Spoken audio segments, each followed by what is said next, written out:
Basse, president of AgResource, joined by Dr. Bill Tierney, our director of research at AgResource, to talk a little bit about the October crop report, and maybe, Bill, to talk about this being the year of yield.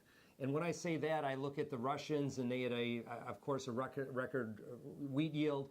I look at Brazil last year, they had a record corn yield. And now we come back to the United States, and even though we didn't have the best growing weather, it wasn't in 2012, but it wasn't the same as the year before, we end up with a corn and soybean yield that's still above trend and not all that much below last year.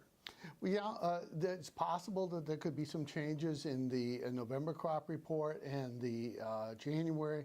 But right now, based on what we've seen so far, I would suggest take the October numbers and maybe fade it 1.5 to 2, 1 to 1.5 bushels, depending on whether it's corn or soybeans.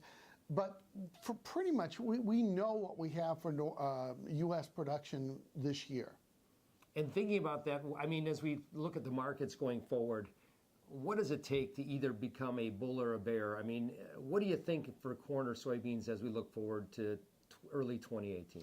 Well, there's a variety of things that could happen that would impact prices. The most likely thing is Southern Hemisphere weather. Right now, the Southern Hemisphere wheat crop is well along, but the Southern Hemisphere's corn and soybean crops are still being planted, and we've got all the critical growing season to go through. So I would say it's going to be South American weather. On the other hand, there's the possibility there could be an unexpected demand development, most likely in China, most likely with respect to soybeans. But that's something that's going to be very slow to evolve, whereas a weather market could happen in as little as a week to 10 days. Now, I have this old thought that it's hard to get a drought across northern Brazil, and I say that because it's a tropical region. If you look back in history, there's really never been a drought that lasted. So whether or not this dryness issue continues in November seems to be doubtful to me. But as you look at U.S. or world end stocks, there's really not a shortage of anything. No, there's not. In fact, we've got record global stocks of corn, soybeans, and wheat.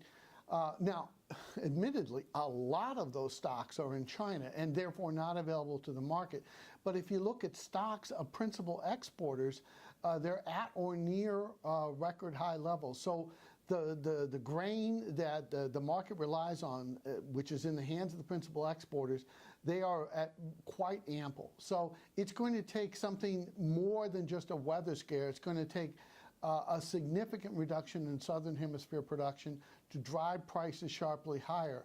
I'm not saying it can't happen, but having these ample stocks really puts a lid on how big of a rally you can get. My name is Dan Basse, joined by Dr. Bill Tierney. Thank you again. We'll be back another day.